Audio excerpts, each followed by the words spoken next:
Something happened to Eleanor in those months after his death. For everywhere she traveled, she would meet people, porters, taxicab drivers, streetcar cleaners, and they would all tell her how much they loved her husband.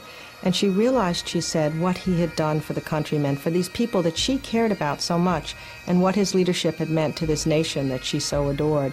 And somehow their feelings, absorbed by her, allowed her to reach deep within herself and to forgive him for what he had done by bringing Lucy back into his life.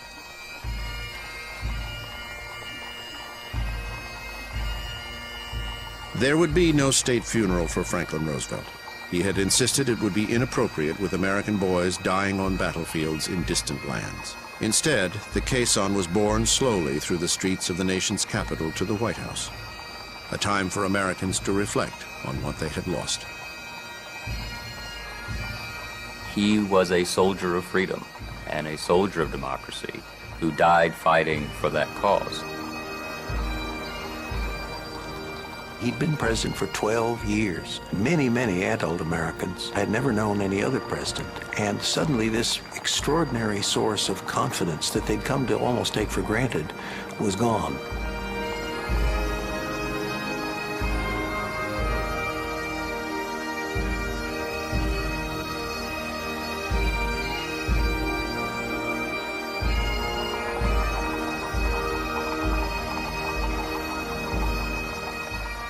The reaction to his death went beyond the loss of a wartime leader.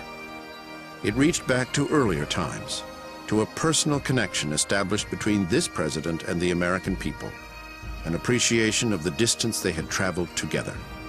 One mourner told a journalist, "I never knew Roosevelt, but he knew me."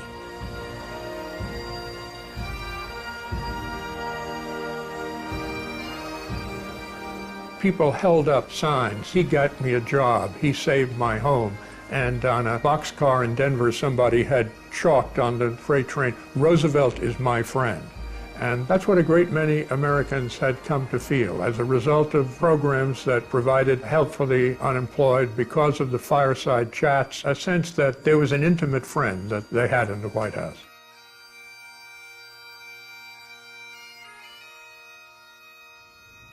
His final resting place was at the very center of his universe, in the Rose Garden at Hyde Park. Escorting Eleanor was the new president, Harry Truman. Never a Roosevelt confidant, Truman weighed a personal ambivalence against political achievement. I had the opportunity to spend quite a bit of time with ex-President Truman out in Independence. And one night while we were having a drink, I said to him, "What did you really think of Franklin D. Roosevelt?" There was a long pause. And then he said, "Inside, he was totally cold.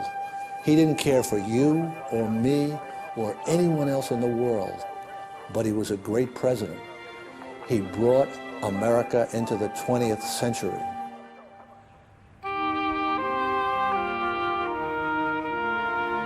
Franklin Delano Roosevelt's contribution still resonates. The programs he introduced still affect our lives. The issues he fought for still define the national debate.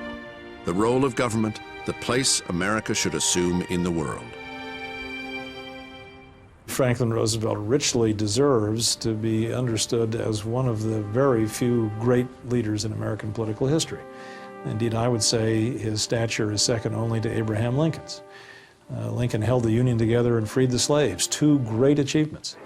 Franklin Roosevelt wrung lasting, beneficial, institutional reform out of the Great Depression, and he won World War II. On his journey, Franklin Roosevelt never lost faith in the great American experiment. He laid out an optimistic vision of a compassionate society committed to prosperity and genuine equality. 60 years later, it remains a tantalizingly elusive dream, but Franklin Roosevelt carried us miles down that road.